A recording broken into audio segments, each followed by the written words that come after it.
आतमध्ये पण झाला. हो घेतो.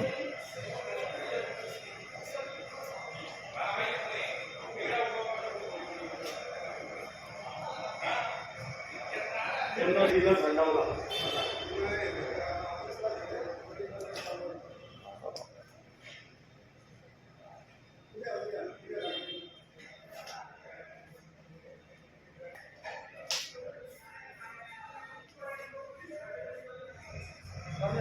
ते सांगून द्यायचं त्यांना. कोण होतं? आता तूच होता का? तुम्ही बाजू दोन तारखेला बाजू त्याची पण गाडी फोडली पाहिजे. ती पण घ्या लागेल ना. ती पण टाक.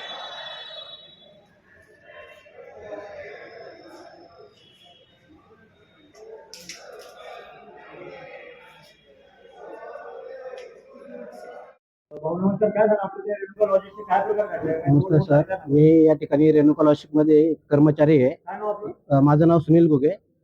मी या ठिकाणी एक सर्वेश सानप नामक व्यक्ती या ठिकाणी येऊन आमच्या ऑफिसची त्यांनी तोडफोड केलेली आहे.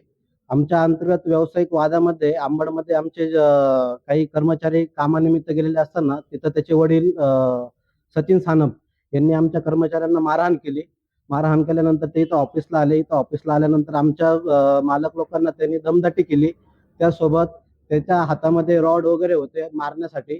ते मारत असताना आमच्या कर्मचाऱ्यांनी बचावासाठी हे केलं, त्याला बाजूला केलं. बाजूला केल्यानंतर सर्वेश सानप नामक व्यक्ती नंतर परत आम्ही ज्यावेळेस पोलीस स्टेशनला जबाब देण्यासाठी गेलो, तक्रार देण्यासाठी, त्याच्यानंतर त्यांचा मुलगा सर्वेश सानप इथं या ठिकाणी आला व इथं तुम्ही बघू शकता का पूर्ण ऑफिसची त्यांनी तोडफोड केलेली आहे. त्यासोबत आमच्या कर्मचाऱ्यांना जीवे मारण्याची धमकी, म्हणजे मी स्वतः त्याला सांगत होतो, समजून सांगण्याचा प्रयत्न करत होतो, पण त्यांनी कुठलीही त्याची मानसिकता समजून घेण्याची नव्हती. आम्ही त्याला सांगितलं की आम्ही तुला सीसीटीव्ही फुटेज वगैरे सर्व काही दाखवायला तयार आहे, तू शांत घे. पण त्यांनी आमचं कुठल्याही प्रकारचं ऐकलं नाही. हातात त्याच्या दोन्ही हातोड्या वगैरे होत्या. मला तर त्याने अक्षरशः डोक्यात हातोडी मारण्याचा प्रयत्न केला. मी थोडक्यात बचावलं त्याच्यातून.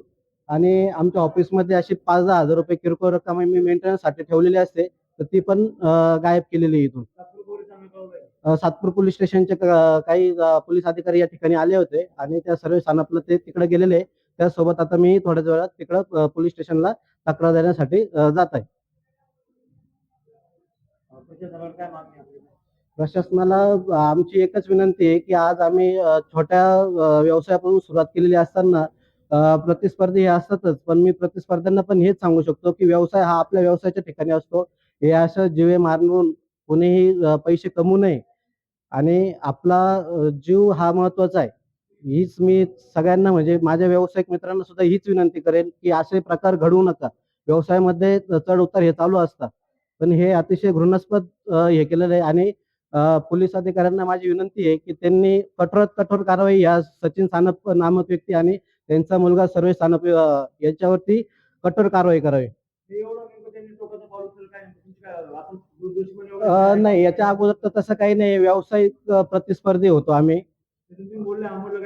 आंबडला जी घटना घडली, आम्ही एका कंपनीमध्ये काम करतो, शुभदा पॉलिमर म्हणून.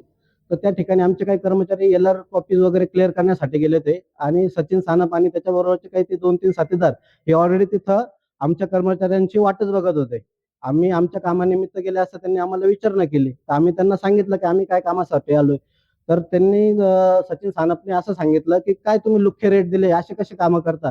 आणि तिथंच दगड वगैरे जे काय होते ते आमच्या राहुल कुटे आणि अनिल जाधव म्हणून एक आमचा ड्रायव्हर आहे, त्याच्यावरती त्यांनी प्राणघातक हल्ला केला.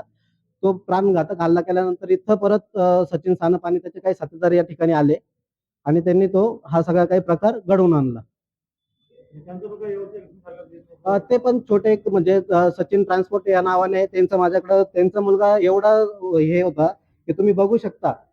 त्याने सचिन सानप सचिन लॉजिस्टिक या नावाने तो व्यवसाय करतोय.